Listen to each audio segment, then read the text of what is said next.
اما بعد فاعوذ باللہ من الشیطان الرجیم بسم اللہ الرحمن الرحیم۔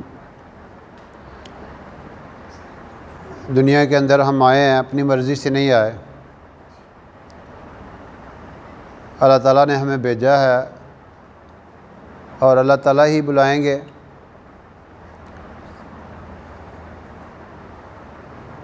تو جس اللہ نے ہمیں بھیجا ہے، جو اللہ ہمیں بلائیں گے، وہ ذات اس نے ہمیں زندگی گزارنے کا طریقہ بھی عطا فرمایا ہے۔ وہ طریقہ اسلام ہے۔ اللہ تعالیٰ قیامت کے دن اسلام کی بنیاد پر فیصلے کریں گے۔ اسلام ایک فزیکل شکل میں سامنے آئے گا، جیسے یہ چیزوں کی شکل ہے، یہ پنکھا ہے، یہ پلر ہے، یہ کرسی ہے، یہ دیوار ہے، ایسے اسلام آئے گا اور اللہ تعالیٰ سے کہے گا، اے اللہ تو سلام ہے اور میں اسلام ہوں۔ تو اللہ تعالیٰ فرمائیں گے کہ آج میں تیری بنیاد پر فیصلے کروں گا۔ جس نے دنیا میں تجھے فوقیت دی تھی، تجھے سینے سے لگایا تھا، آج میں اس کو کامیاب کروں گا، اور جس نے تجھے اپنے سے دور کر دیا تھا، اس کو میں ہمیشہ کے لیے ناکام کر دوں گا۔ وَمَن يَبْتَغِ غَيْرَ الْإِسْلَامِ دِينًا فَلَن يُقْبَلَ مِنْهُ وَهُوَ فِي الْآخِرَةِ مِنَ الْخَاسِرِينَ۔ کہ جو اسلام کے علاوہ کوئی اور رستہ کامیابی کا تلاش کرے گا، وہ خسارہ پانے والوں میں ہو جائے گا۔ ان الدین عند اللہ الاسلام، اللہ کے نزدیک اسلام ہے، صرف اور صرف اسلام ہے۔ آپ نے فرمایا، قسم ہے اس پاک ذات کی جس کے قبضہ میں میری جان ہے، جس کے پاس بھی میرا پیغام پہنچا، بے شک وہ یہودی ہے، عیسائی ہے، اور وہ اسلام اس نے قبول نہیں کیا، تو ہمیشہ کے لیے خسارے میں چلا گیا، ہمیشہ کے لیے خسارے میں چلا گیا۔ اس لیے قرآن پاک کے اندر اللہ رب العزت نے واضح فرما دیا کہ جو ایمان اعمال صالحہ والے ہیں وہی کامیاب ہوں گے۔ اب ایمان کیا ہے؟ آمنت باللہ و ملائکتہ و کتبہ و رسلہ والیوم الآخر والقدر خیرہ و شرہ من اللہ تعالی والبعث بعد الموت، کہ میں ایمان لایا اللہ پر اور فرشتوں پر اور کتابوں پر اور رسولوں پر اور ہر اچھی اور بری تقدیر پر، کہ جو کچھ ہوتا ہے اللہ کی طرف سے ہوتا ہے۔ اور پھر اللہ تعالیٰ نے اللہ تعالیٰ کے سامنے ہم اقرار کرتے ہیں، آمنت باللہ کما ہوا باسمائہ و صفاتہ، ہم ایمان لائے اللہ پر جیسے کہ وہ اپنے ناموں کے ساتھ ہے، و صفاتہ، اور جیسے کہ وہ اپنی صفات کے ساتھ ہے، وقبلت جمیع احکامہ، ہم اس کے سارے احکام کو مانتے ہیں۔ یہ نہیں ہے چند باتیں تو اسلام کی مان لی اور چند باتیں اپنی مان لی، جیسے یہودیوں کے بارے میں اللہ تعالیٰ کہتے ہیں کہ یؤمنون ببعض الکتاب وتکفرون ببعض، کہ یہ اسلام کی یہ بعض باتیں تو مانتے ہیں اور بعض کا انکار کر دیتے ہیں۔ اس لیے اللہ تعالیٰ ہم ایمان والوں کو کہہ رہے ہیں، ادخلوا فی السلم کافہ، اسلام میں پورے کے پورے داخل ہو جاؤ، اسلام میں پورے کے پورے داخل ہو جاؤ۔ اب کوئی بندہ بیک وقت دو محکموں کا ملازم نہیں ہو سکتا، ایک وقت میں ایک ہی محکمہ جوائن کر سکتا ہے۔ آج ہم مسلمان ہیں، پر مسلمان ہوتے ہوئے ہم نے سارے طریقے اپنی زندگی میں رکھے ہوئے ہیں، سارے غیروں کے طریقوں پہ چل رہے ہیں۔ کھانا کسی طریقے پہ، لباس کسی طریقے پہ، معاشرت کسی طریقے پہ، معیشت کسی طریقے پہ، سیاست کسی طریقے پہ، اور نظام تعلیم کسی کے طریقے پہ۔ آج سارے کا سارا نظام تعلیم کیا ہے؟ وہ لارڈ مکالے نے کہا تھا کہ میں ایسا نظام دے کے جا رہا ہوں ہندوستان والوں کو کہ یہ ظاہری طور پہ ہندوستانی ہوں گے، پاکستانی ہوں گے، مسلمان ہوں گے، لیکن ان کا ٹیسٹ اور ان کی نیچر اور ان کی طبیعت اور ان کے ذائقے سارے انگلش ہوں گے۔ آج وہ یوں قتل میں بچوں کے بدنام نہ ہوتا، افسوس کہ فرعون کو کالج کی نہ سوجی، کہ وہ نے ایک کالج یونیورسٹی بنا دیتا، کوئی مجھ سے ہی نہ پیدا ہوتا۔ گلا تو گونڈ دیا اہل کالج نے تیرا، کہاں سے آئے صدا لا الہ الا اللہ والی بات ہے۔ کہ آج جو ہمارا نظام تعلیم ہے، جو ہمارا معاشرہ ہے، سارے کا سارا ایسے ہی ہے کہ اس سے جو بندہ نکلتا ہے تو اس کے اندر اللہ رسول کی کتنی محبت ہوتی ہے، اس کے اندر آخرت کا کتنا یقین ہوتا ہے۔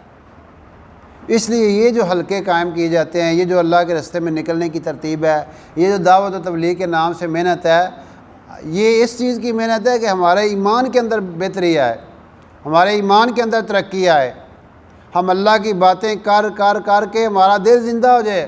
حضرت علی کرم اللہ وجہ نے فرمایا تھا اپنے بیٹوں سے، بیٹا اللہ کی باتیں کر کے اپنے دل کو زندہ رکھا کرو، اور قبر اور آخرت کو یاد کر کے اپنے عملوں کی سستی کو دور کیا کرو، اور اپنے آپ کو پچھلی قوموں کے قصے سنایا کرو جن کا دنیا میں بڑا نام تھا اور بڑا ٹیکا تھا، آج ان کا کوئی نام و نشان نہیں ہے، آج وہ مٹ چکے ہیں۔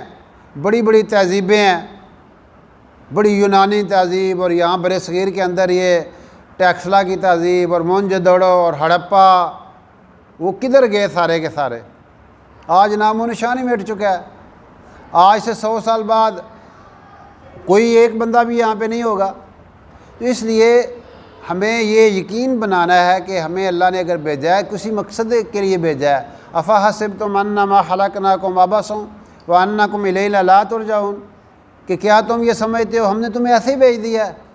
نہیں، ایک مقصد دے کے بھیجا ہے، پھر آپ ہماری طرف لوٹائے جاؤ گے۔ ہم سارے کے سارے، ہر بندہ اللہ کے سامنے پیش ہوگا۔ وَلَقَدْ جِئْتُمُونَا فُرَادَىٰ كَمَا خَلَقْنَاكُمْ أَوَّلَ مَرَّةٍ، تم اسی طرح ہمارے پاس آؤ گے جیسے دنیا میں اکیلے گئے تھے۔ وَتَرَكْتُم مَا خَوَّلْنَاكُمْ وَرَاءَ ظُهُورِكُمْ، اور جو کچھ تم ساری زندگی جمع کرتے رہے وہ چھوڑ کے آؤ گے۔ اور پھر اس کے سامنے، جب بندے کے سامنے اعمال نامہ آئے گا، جب وہ اپنا اعمال نامہ دیکھے گا، اللہ تعالیٰ کہیں گے اقرا کتاب، اپنی کتاب پڑھ لو۔ وہ کہے گا کفا بنفسک الیوم علیک حسیبا، یہ تیرے لیے کافی ہے۔ اور پھر وہ بندہ جب ڈیٹیل دیکھے گا، وہ کہے گا ما لہذا الکتاب لا یغادر صغیرۃ ولا کبیرۃ الا احصاها، اس میں تو کوئی چھوٹی سے چھوٹی بات بھی نہیں چھوڑی گئی۔ ہم کہتے ہیں یہ تو میں نے چھوٹی سی بات کی تھی، یعنی یہ تو میں نے ایسی مذاق کر دیا تھا، یہ تو میں نے ایسی بات کر دی تھی۔ ہم پتہ نہیں سینکڑوں باتیں فضول میں بولتے رہتے ہیں، ہمیں اس کا احساس بھی نہیں ہوتا کہ یہ ہمارے سے پوچھ ہوگی۔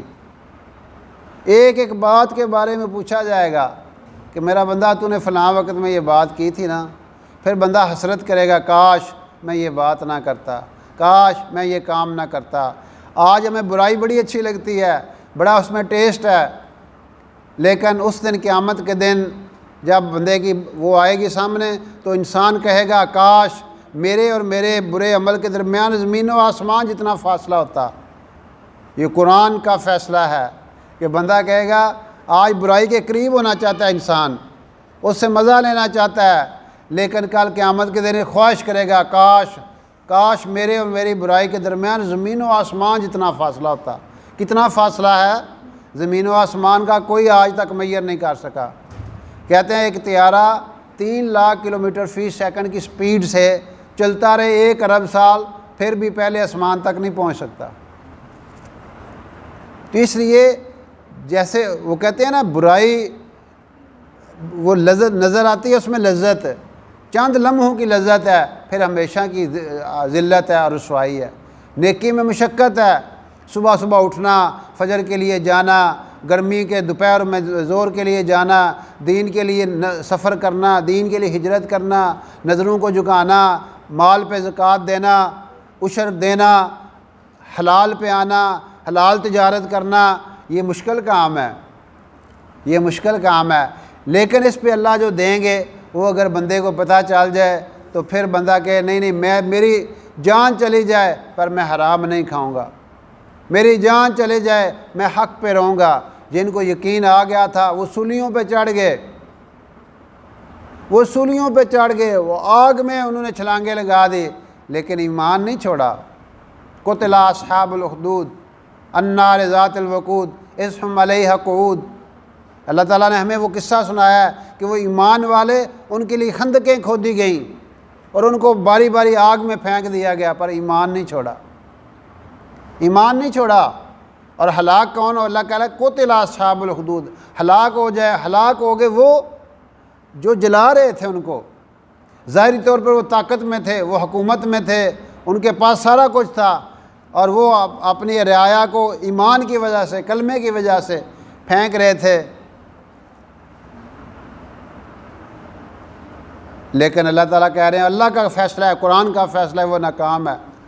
اور وہ عورت ایمان والی جو فرعون کی باندی تھی اور اس کی بیٹی کی خدمت کرتی تھی، جب اس کو فرعون کو پتہ چل گیا کہ یہ تو موسیٰ علیہ السلام پہ ایمان لے آ چکی ہے، تو اس نے اس کو وارننگ دی، تو اس نے کہا نہیں نہیں میں نہیں اب چھوڑ سکتی کلمہ، میں نہیں ایمان چھوڑ سکتی۔ اس نے کیا کہا، فیصلہ دیا کہ اس کی بیٹیوں کو اور اس کو آگ کے وہ جو تیل کا کڑا گرم کر کے پھینک دو۔ اب ایک بیٹی کو پھینکا، وہ پکوڑا بن گئی، وہ کیا آپ اندازہ لگائیں، جیتے جاگتے انسان کو اس میں پھینک دیا جائے، اور ماں کی محبت اور ماں کی ممتا، اور وہ بچی اس کے سامنے تیل کے کڑاہ میں پھینکی جا رہی ہے، کیا حال ہوا ہوگا۔ پر وہ جاتے جاتے کہہ گئی کہ ماں صبر کرو جنت تیار ہے، ماں صبر کرو جنت تیار ہے۔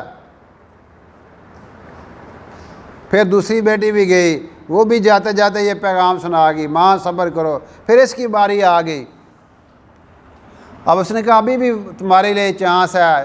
ان کا نہیں نہیں میں تیار ہوں اللہ کے لیے جان دینے کے لیے، بس اتنا کرنا تم ہماری ہڈیوں کو ایک جگہ دفن کر دینا۔ اس نے بھی وہ جان دے دی۔ اللہ کے رسول اس واقعے کو 5000 سال ہو گئے ہیں، معراج پہ جا رہے ہیں، مصر کے علاقے سے گزر ہوا تو خوشبو آئی، جبرائیل علیہ السلام سے پوچھا یہ خوشبو کہاں سے آ رہی ہے؟ یا رسول اللہ یہ اس عورت کی اور اس کی 2 بچیوں کی قبروں سے خوشبو آ رہی ہے جنہوں نے ایمان کے لیے جان دے دی تھی، حق پہ جان دے دی تھی۔ تو جان دینا، جان تو چلی جائے گی، جان دی اسی کی ہے، لیکن اللہ کے لیے جو لگا دے گا ہمیشہ کے لیے زندہ ہو جائے گا۔ وہ مرتے نہیں ہیں، جو وہ ظاہری طور پہ نظر آتے ہیں مر گئے ہیں ہمیشہ کے لیے۔ اللہ تعالیٰ کیا کہتے ہیں، وَلَا تَحْسَبَنَّ الَّذِينَ قُتِلُوا فِي سَبِيلِ اللَّهِ أَمْوَاتٌ بَلْ أَحْيَاءٌ عِندَ رَبِّهِمْ يُرْزَقُونَ فَرِحِينَ بِمَا آتَاهُمْ، کہ جو اللہ کی راہوں میں مارے جائیں ان کو مردہ مت کہو، یہ زندہ ہیں اور ان کو رزق دیا جاتا ہے، ان کو رزق دیا جاتا ہے۔ اب ظاہری طور پہ وہ ڈوب رہے ہیں فرعون اور اہل فرعون، اور اللہ تعالیٰ کیا کہہ رہے ہیں کہ مما خطیئاتہم اغرقوا، وہ غرق کر دیے گئے، فأدخلوا نارا، ظاہری طور پہ پانی میں جا رہے ہیں لیکن آگ میں داخل کر دیے گئے۔ کتنی بڑی حکومت تھی، کئی 100 سال تک ان کی حکومت رہی ہے، 300 سال بعد تک کہتے ہیں سر درد نہیں ہوا۔ اور کیا اس کے نظام تھے فرعون کے، اس کی تفصیل کتابوں میں لکھی ہوئی ہے، لیکن اللہ تعالیٰ کیا فرما رہے ہیں کہ ہم سواغرقنا آل فرعون، پھر کہیں فاہلکناہم بذنوبہم، ہم نے ان کو گناہوں کی وجہ سے ان کو ہلاک کر دیا۔ تو ہلاکت گناہ کی وجہ سے ہوتی ہے۔ جب صحابہ رضی اللہ عنہم عمل پہ آ گئے تھے اور نیکی پہ آ گئے تھے اور ایمان ان کا کامل تھا، تو دنیا کی کوئی طاقت ان کو شکست نہیں دے سکی۔ دریا ان کو رستے دیتے تھے، اور ان کا کیا وہ امیر کہتا تھا ہم میں کوئی ڈبونے والا نہیں ہے، پانی کے اوپر جا رہے ہیں، دوڑتے ہوئے جا رہے ہیں، ان کے گھوڑے بھی دوڑ رہے ہیں اور وہ بھی جا رہے ہیں، پانی رستے دے رہا ہے۔ تو اصل بات جو انسان کو ہلاک کرتی ہے وہ اس کا گناہ ہے۔ اس لیے قرآن میں اللہ تعالیٰ نے جہاں بھی بتایا، کہا یہ گناہوں کی وجہ سے ہم نے ہلاک کیا، نافرمانیوں کی وجہ سے ہلاک کیا۔ اور جب بھی نافرمانی انسان کرتا ہے تو ظہر الفساد فی البر والبحر بما کسبت ایدی الناس، کہ خشکی اور تری میں جتنا فساد ہے انسانوں کے اپنے ہاتھوں کی کمائی ہے۔ تو آج تو ہمیں یہ سمجھ نہیں آ رہی کہ اللہ کے حکم کے خلاف چلیں گے تو کتنا نقصان ہوگا۔ یونس علیہ السلام کا واقعہ اللہ تعالیٰ نے قرآن میں بیان کیا، اللہ تعالیٰ نے ان کو 1,00,000 آدمیوں کی طرف نبی بنا کے بھیجا، محنت کرتے رہے، لوگوں نے بات نہیں مانی، تو اللہ کے حکم کے بغیر بستی کو چھوڑ دیا اور جا کے کشتی میں بیٹھے۔ اب کشتی ڈولنے لگی تو وہ لوگ جو تھے نا کشتی والے، وہ کہتے ہیں کہ لگتا ہے ہمارے میں کوئی اپنے آقا سے بھاگا ہوا ہے جس کی وجہ سے کشتی ڈوب رہی ہے۔ تو ان کا کیا کریں، ان کا جی قرآن اندازی کریں۔ اب قرآن اندازی کی تینوں دفعہ نام آیا یونس علیہ السلام کا۔ ان کا جی اس بندے کی وجہ سے کشتی ڈول رہی ہے۔ اب کیا کیا، ان کو سمندر کے اندر پھینک دیا۔ آج امت کی کشتی ساری کی ساری ڈول رہی ہے، پر ہم نہیں سوچتے کہ ہماری نافرمانیوں کی وجہ سے یہ سارا کچھ ہو رہا ہے۔ ہم نے اللہ کے حکم کو فالو نہیں کیا، جس کی وجہ سے ہمارے اوپر یہ تکلیفیں آ رہی ہیں۔ اللہ کی طرف رجوع کریں گے تو یہ تکلیف ختم ہوگی۔ اس کے علاوہ کوئی دنیا کی طاقت، کوئی ایٹم، کوئی سرمایہ، کوئی حکومت ہمیں نہیں بچا سکتی جب تک اللہ کی طرف رجوع نہیں کریں گے۔ اللہ تعالیٰ کا قرآن میں یہ اعلان ہے، وَلَا تَحِنُوا وَلَا تَحْزَنُوا وَأَنْتُمْ أَعْلَوْنَ إِن كُنتُم مُؤْمِنِينَ، غم نہ کرو، تم غالب رہو گے اگر تم مومن ہو۔ آج ہمارے ایمانوں کے اندر کمزوری آ گئی، اعمال کے اندر کمزوری آ گئی۔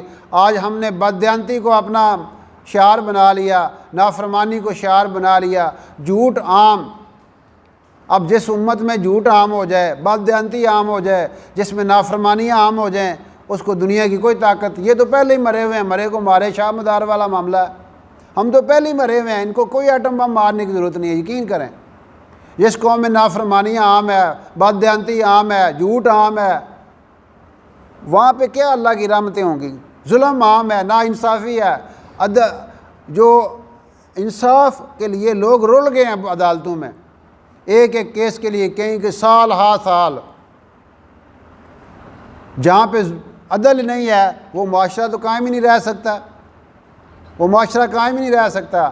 بقول مولانا جمیل صاحب کے، وہ فرمایا کرتے تھے کہ پاکستان کی عدالتوں میں فیصلے کے لیے عمر نوح چاہیے، عمر نوح چاہیے، اور گنجے سلیمان چاہیے، سلیمان علیہ السلام کا خزانہ۔ اس وقت ظاہر ہے ان وکیلاں نوں فیساں دے، ریڈراں نوں فیساں دے، فلانے روز دے کرائے پہاڑے کنے کس کرنے پیندے نے، انجے تے نہیں ہو جانا، ایک تاریخ تے جانا ہوئے تے کنے حساب کتاب لانے پیندے نے۔ اور کیس عمر نوح چاہیے، اور گنجے سلیمان چاہیے، اور پھر صبر ایوب بھی چاہیے، تاں جا کے فیصلہ ہوندا ہے۔ اے روز خبراں تے آیا ہوندا 30 سال بعد فیصلہ ہویا جی، 40 سال بعد فیصلہ ہویا جی۔ یہی ظلم ہے، انصاف میں تاخیر ناانصافی ہے۔ انہیں آخیا اساں بڑا وڈا وکیل کیتا ہے، انہیں آخیا تساں وکیل کیتا ہے، اساں جج ہی کر لیا، اساں جج ہی کر لیا۔ یہاں پہ تو یہ ہو رہا ہے، تو وہاں پہ اللہ کی رحمتیں کہاں پہ آئیں گی؟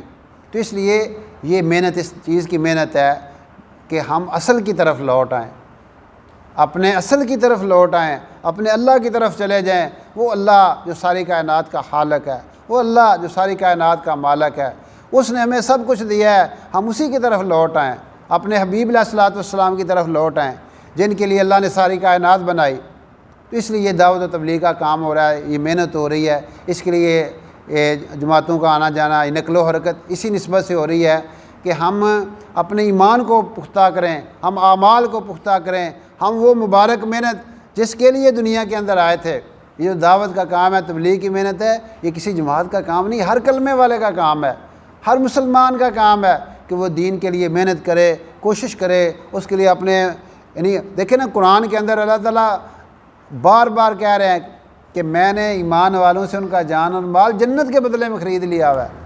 ہم تو بکے ہوئے ہیں، ہمیں تو اللہ تعالیٰ کہتے ہیں میں نے تمہیں خریدا ہے، تم میرے ہو، تم اپنی مرضی سے سانس بھی نہیں لے سکتے، تم اپنا مال، اپنی سوچیں، اپنے جذبے آج میرے لیے چند روز قربان کر لو، اپنی جوانی میرے لیے لگا لو، ہمیشہ کی جوانی دو، جنت کی جوانی ہوگی، ایسی جوانی بڑھاپا نہیں، ایسی صحت بیماری نہیں، ایسی زندگی موت کو نہیں، موت کو بھی ذبح کر دیا جائے گا۔ کہو جو جنت کے مزے لوٹو، اور دودھ کی نہریں اور شہد کی نہریں اور ٹھنڈے پانی کی نہریں اور شراب کی نہریں اور وہ جنت کی حوریں اور وہ لمبے سائے، وہ اٹھتے ہوئے چشمے، وہ بہتے ہوئے چشمے، کیا اللہ پاک نے جنت کی نعمتیں بیان کی ہیں، کس کے لیے ہیں؟ ایمان والوں کے لیے، جنہوں نے دنیا میں اپنی مرضی نہیں کی تھی بلکہ اللہ کی مرضی کے تحت اپنے آ گئے تھے۔